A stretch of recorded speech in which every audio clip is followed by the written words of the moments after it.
용서라는 단어, 화해, 용서, 사랑, 이 단어들 우리는 늘 들어왔고 교회 생활하면서 이 용어들을 실천하려고 애써왔습니다. 용서라는 단어는 참 간결하면서도 강렬한 단어라고 하지 않을 수가 없습니다. 이 단어를 대할 때면 절대 용서할 수 없었던 것 같은 그러한 사람을 용납하고 사랑으로 받아들였던 우리가 잘 알고 있는 사랑의 원자탄 손양원 목사님을 떠올리기도 합니다. 또 십자가에 달려서 우리를 위해서 피와 물을 다 쏟으시면서 고통 가운데서도 자기를 죽이는 자들을 위해 아버지 저들을 사하여 주옵소서, 저기들이 하는 것을 그들이 알지 못합니다 라고 기도하시던 예수님을 떠올리게도 됩니다. 또한 자신을 애굽의 노예로 팔았던 형제들을 용서했던 요셉의 이야기도 우리는 많이 들어왔습니다. 어찌 보면 이 용서라는 단어, 예수님을 믿는 사람이라면 반드시 해야 되는 투두리스트에 들어가야 되는 한 가지라고 생각이 됩니다. 오늘날 우리가 늘 암송하는 주기도문에도 이 용서에 대한 내용이 나오고 있죠. 주기도문을 외울 때면 이미 많이 익혀보았기 때문에 익숙하고 친숙하게 암송을 합니다. 그러나 크게 암송하다가도 어느 부분에 가서 우리의 목소리가 작아지는 것을 보게 됩니다. 우리가 우리에게 죄진 자를 사하여 준 것 같이 우리의 죄를 사하여 주옵시고, 크게 하다가도 이 부분만 되면 왠지 자신이 없어지고 목소리가 작아지게 되죠. 왜냐하면 아직도 내 마음속에 용서하지 못하는 아주 얄미운 사람이 머릿속에 떠오르기 때문일 것입니다. 오늘 본문의 말씀은 우리가 다른 사람들을 용서하지 않으면 안 되는 이유에 대해서 이야기하고 있습니다. 베드로가 예수께 나와 이렇게 묻습니다. 주님, 형제가 내게 범죄하면 몇 번이나 용서를 해줘야 합니까? 이때 예수님께서는 7번씩 70번까지도 하라라고 말씀하시면서 오늘 함께 읽었던 1만 달란트 빚진 자와 100데나리온 빚진 자의 비유를 말씀해 주셨습니다. 성경이 쓰여진 당시에 한 데나리온은 한 사람이 하루 종일 수고하고 받는 하루 품삯이었습니다. 그리고 한 달란트는 약 5천 데나리온에 해당되는 금액입니다. 즉 1만 달란트라는 돈은 약 5천만 데나리온이라는 뜻이죠. 당시 로마가 식민지로 다스리고 있었던 갈릴리와 베레아 지역에서 연간 거둬들였던 총 세금이 200달란트밖에 되지 않는다라는 것을 감안할 때 1만 달란트라는 돈은 정말 어마어마한 돈이라는 것을 우리가 알 수 있습니다. 그런데 그 큰 1만 달란트를 탕감받은 사람이 지금 자신에게 100데나리온 빚진 자를 멱살 잡고 끌고 가서 옥에다 가두고 있는 장면이 연출되고 있는 것이죠. 이로 인해서 다시 주인에게 불려간 이 탕감받았던 자는 그 탕감받았던 1만 달란트를 고스란히 다시 갚아야 되는 처지에 빠지게 됩니다. 본문의 말씀은 이 땅에서 예수님을 믿는 우리가 반드시 다른 사람을 용서해야 된다는 것을 보여주고 있습니다. 그러나 오늘 우리가 함께 읽은 이 예수님의 비유 가운데서 주목해서 보아야 되는 단어 하나가 있습니다. 그것은 바로 33절에 나오는 마땅하지 아니하냐라는 단어입니다. 이 단어는 누가 보아도 당연히 되어야 하는 일, 상식적인 선에서 자연스럽게 이루어져야 되는 일을 우리가 이야기할 때 마땅하다라고 말합니다. A라는 사람이 생각해도 이것이 옳고 B라는 사람이 생각해도 이것이 옳고 누가 생각해도 당연하다라고 생각하는 그것이 바로 우리가 마땅하다라고 표현을 하는 때이겠지요. 그런데 오늘 본문에서 1만 달란트를 탕감해 주었던 그 주인이 자신이 용서해 줬던 그 사람을 불러서 이렇게 이야기합니다. 내가 100데나리온 빚진 내 동료를 불쌍히 여기는 것이 마땅하지 아니하냐. 사실 이 말씀을 함께 읽는 여러분과 저도 동일하게 이런 생각을 할 겁니다. 참 그 사람 못됐다. 어떻게 1만 달란트라는 거금을 탕감받고 용서받았는데 겨우 100데나리온 빚진 사람을 붙잡고 그렇게 잔인하게 굴 수가 있을까? 참 그냥 넘어갈 수도 있을 텐데 이상한 사람이다 라고 생각할 수 있을 것입니다. 그렇습니다. 마땅하다라는 그 단어는요, 정말로 10,000달란트 탕감받았던 사람이 100데나리온 빚진 사람의 죄를 용서해 주는 것이 당연한 것이죠. 그런데 오늘 그는 그렇게 하지 않았다라는 것입니다. 그리고 그렇게 하지 않았던 그의 태도와 행동이 오늘날 다른 사람을 용서하지 않는 사람들이 처하는 형벌에 대한 경고의 모델이 되고 있습니다. 우리는 이 예수님의 비유를 그동안 들어오면서 늘 이런 생각을 했을 것입니다. 그렇지, 다른 사람을 정말 용서해야 되는구나. 우리가 예수님을 믿는 사람이라면 꼭 용서를 해야 되겠구나 라는 이런 교훈을 우리가 접해왔을 것입니다. 그러나 오늘은 특별히 다른 사람을 용서해라가 아니라 그는 왜 용서하지 못했을까라는 것에 초점을 맞추고 우리가 함께 말씀을 살펴보고자 합니다.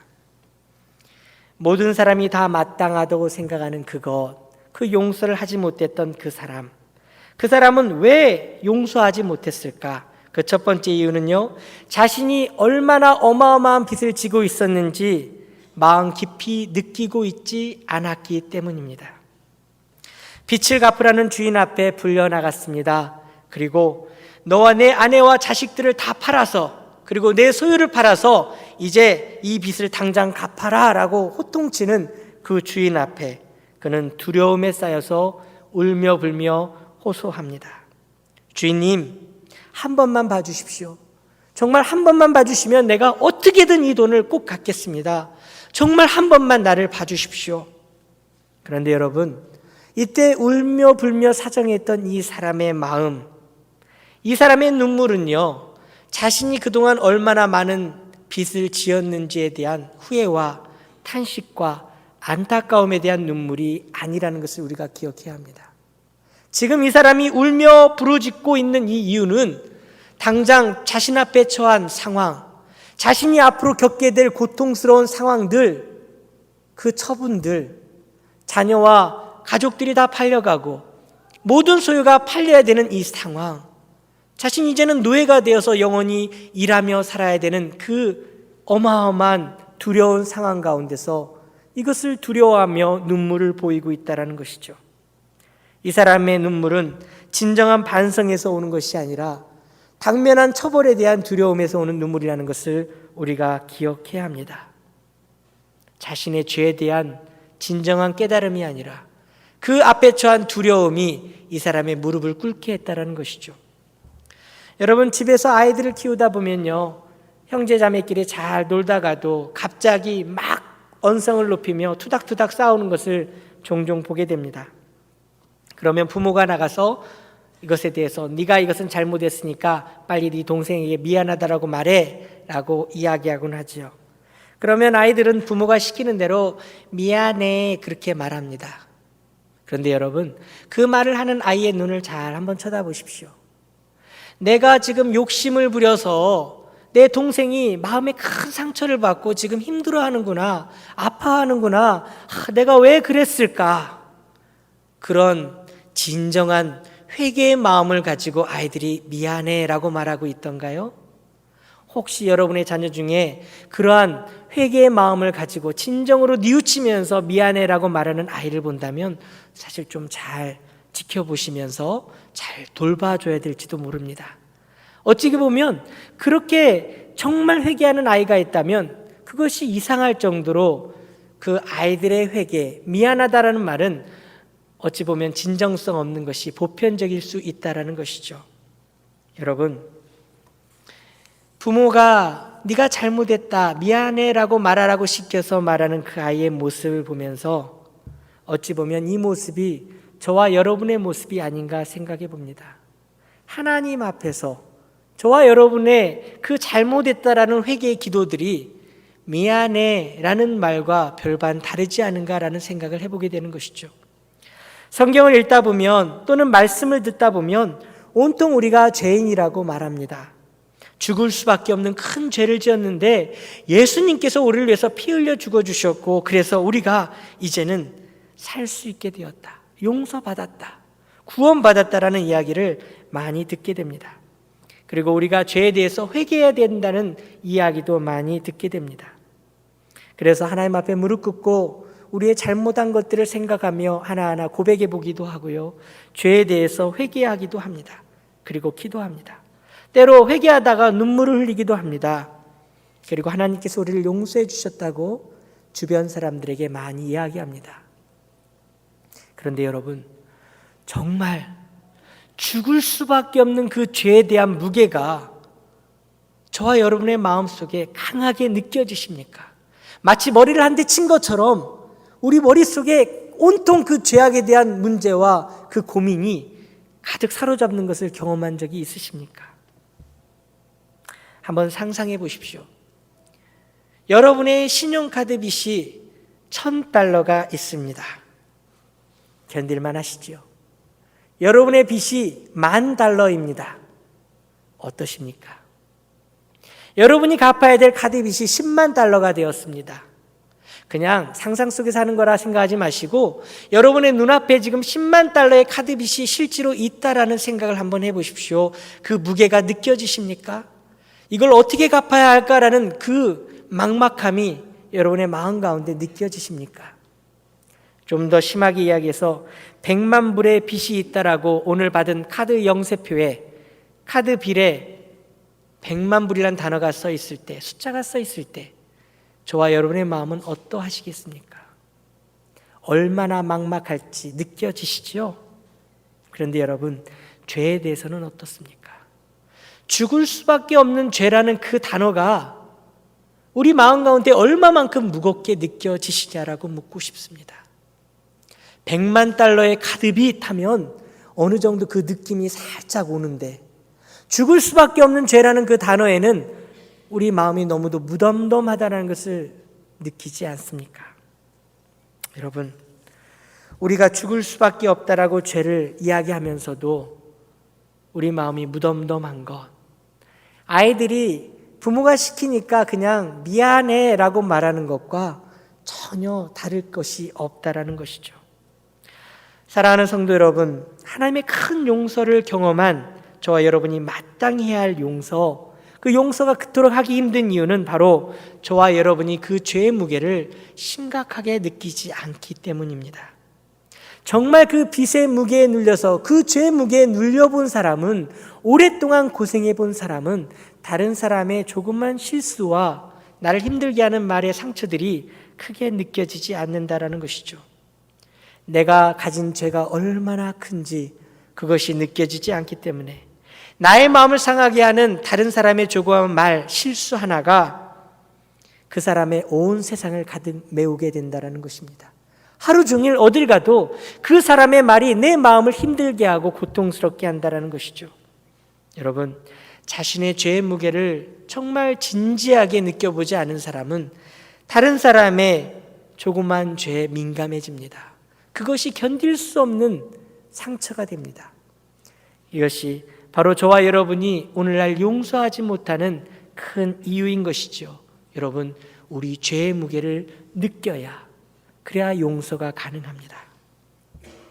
마땅히 해야 할 그것, 1만 달란트 탕감받았던 사람이 다른 사람을 용서하지 않았던 것, 그 두 번째 이유는 바로 그 사람이 탕감받은 감격을 잊어버렸기 때문입니다. 아니, 어쩌면 탕감받은 것에 대해서 별다른 감흥이 없었는지도 모르겠습니다.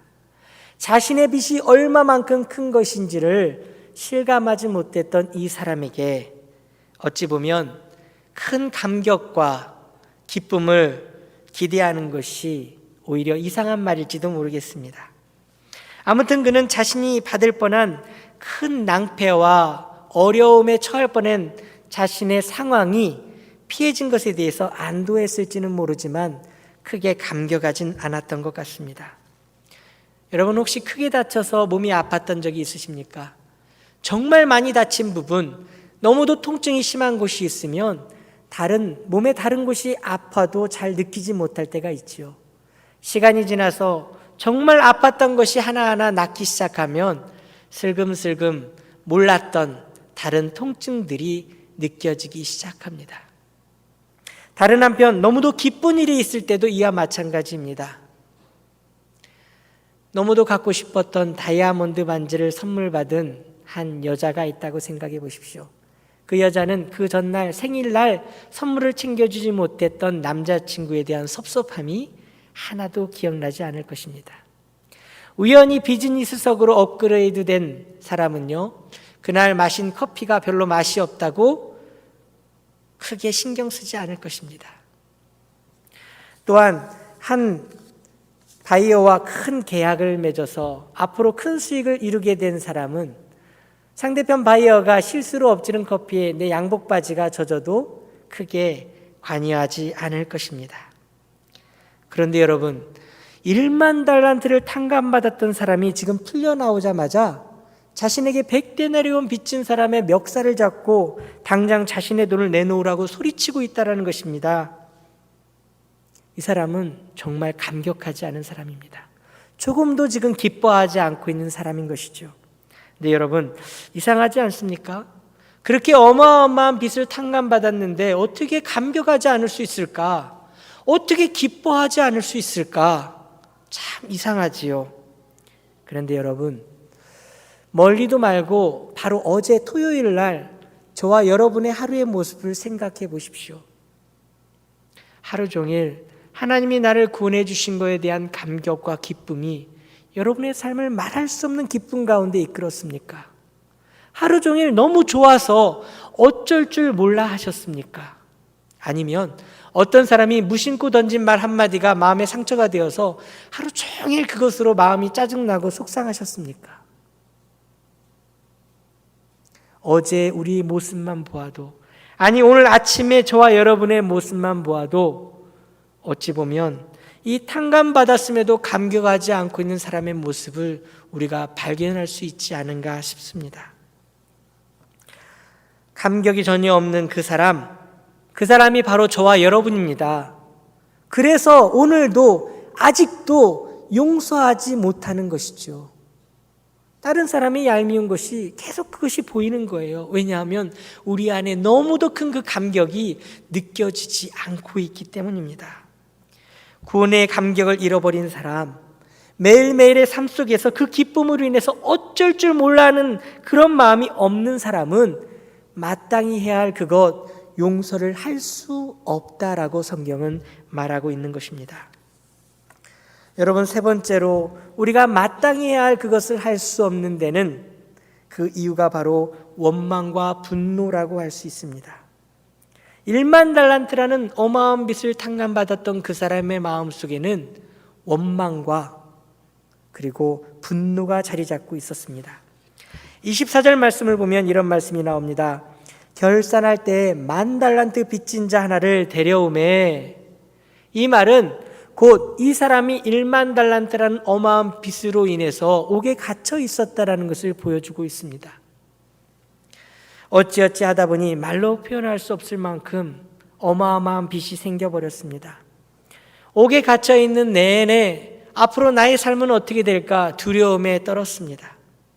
열심히 살아보려고 애쓰고 바둥거렸는데 주변의 환경이 도와주질 않습니다. 빚을 내어서 하는 일마다 다 망합니다.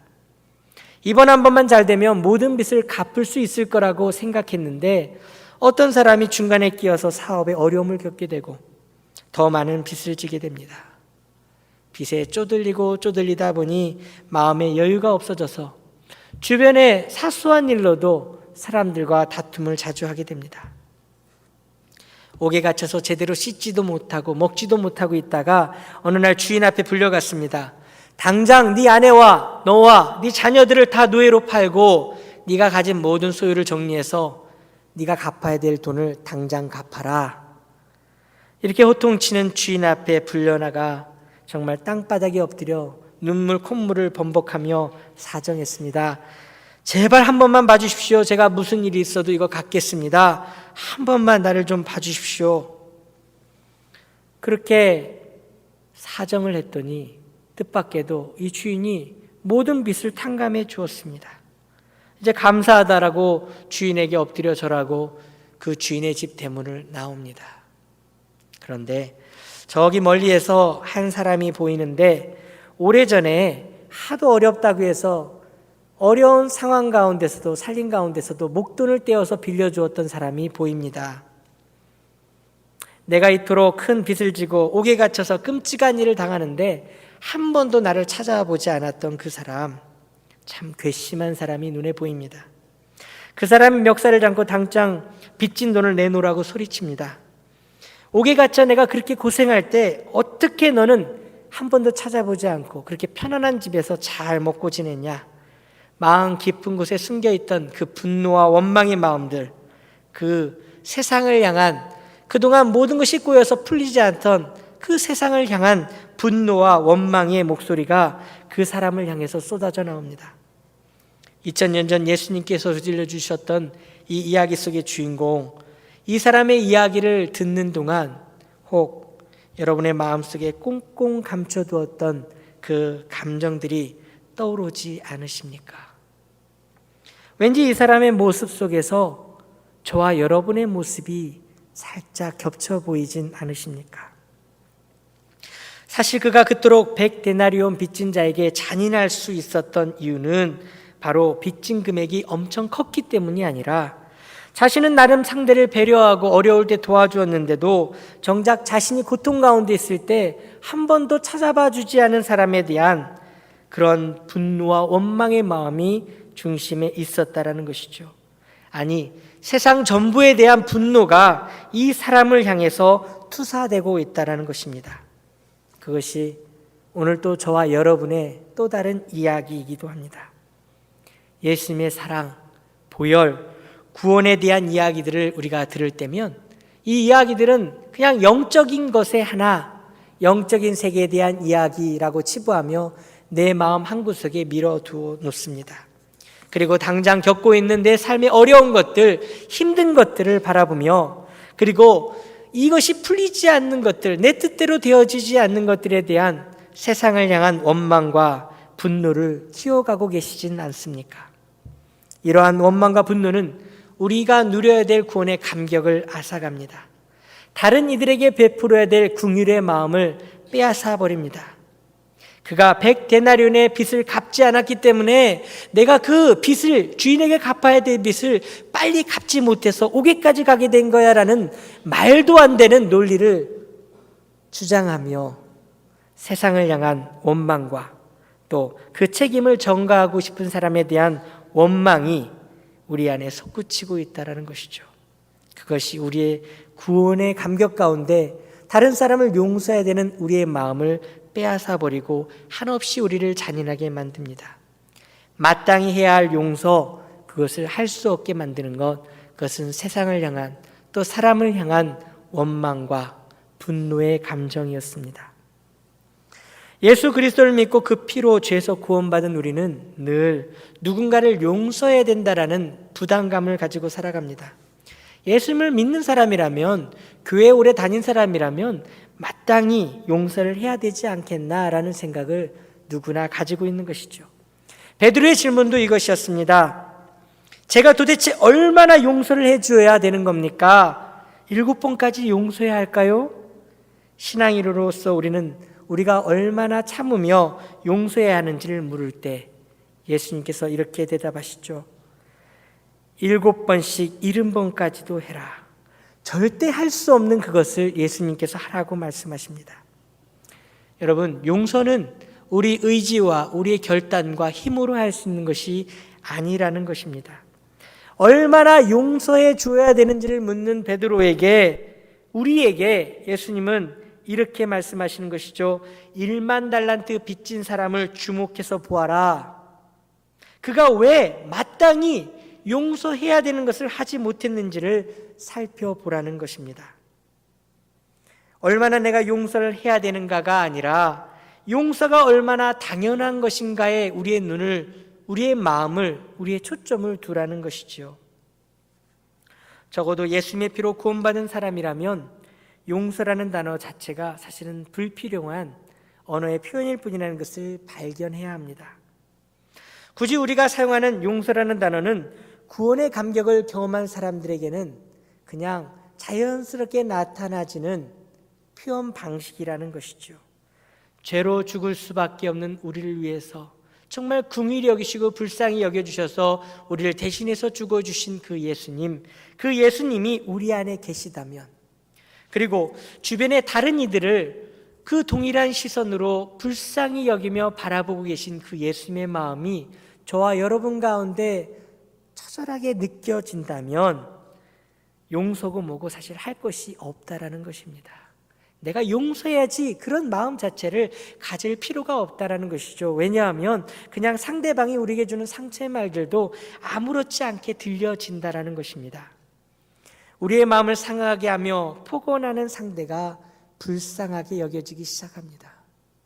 나를 향해서 폭언하는 그 사람의 그 마음 가운데 있는 깊은 상처 가운데서 아파하면서 세상을 향해 울부짖고 있는 그 사람의 소리가 들려질 때, 그 사람이 불쌍히 여겨질 때, 그때야 비로소 우리는 진정으로 용서를 할 수 있게 된다는 것입니다. 얼마 전 인터넷에서 읽었던 글인데요, 전철 안에서 너무도 시끄럽게 떠들고 노는 아이들을 보게 됩니다. 한참을 그렇게 떠들고 주변 사람들에게 피해 주면서 놀고 있는 아이들이 있는데, 그 아버지라는 사람은 가만히 있더라는 것이죠. 참다 못하는 아주머니가 옆에 있다가 쿡 찌르며 그 사람에게 뭐라고 한마디 합니다. 그랬더니 그 아버지가 그제서야 고개를 들고 주변을 보며 이렇게 이야기합니다. 죄송합니다. 조금 전에 이 아이들의 엄마가 죽었습니다. 제가 정신이 없어서. 시끄럽게 노는 아이들을 바라보던 불만 어린 주변 사람들의 눈길이 어느 사이 안쓰러움으로 가득 찹니다. 상황은 바뀐 것이 없지만 그 상황을 대하는 사람들의 마음이 바뀌었습니다. 달라졌습니다. 여러분, 용서란 이런 것입니다. 내가 받은 상처보다 상대의 깊은 상처를 볼 수 있는 예수 그리스도의 마음, 그것만이 진정한 용서를 이끌어내게 되는 것이죠. 내 죄의 무게를 처절하게 느끼며 그 죄에서 구원해 주신 그리스도의 그 사랑이 감격하로 가득 찰 때, 내 마음에 그 감격이 가득 찰 때, 그리고 더 이상 세상과 사람을 향한 분노와 원망이 아니라 예수 그리스도의 긍휼하심이 내 가슴에 품어질 때 우리는 마땅히 해야 할 그것, 용서를 할 수 있게 된다는 것입니다. 사랑하는 성도 여러분, 용서는 마땅한 것입니다. 혹 아직도 그래도 용서가 되지 않는 사람이 머릿속에 생각나십니까? 저와 여러분으로 하여금 그 마땅히 해야 할 것을 하지 못하게 하는 것이 무엇인지 한번 깊이 곰곰이 오늘 말씀을 보시면서 생각해 보시기 바랍니다. 혹 내가 지금 멱살을 잡고 고함치고 있는 그 사람이 100데나리온 빚진 그 사람은 아닙니까? 사랑하는 성도 여러분, 하나님의 긍휼하심이 이 시간 저와 여러분을 사로잡길 간절히 소원합니다. 그 구원의 감격이 원망과 분노로 가득 차 있는 저와 여러분의 마음을 용서의 마음으로 변화시켜 주시길 주님의 이름으로 축원합니다. 함께 기도하시겠습니다.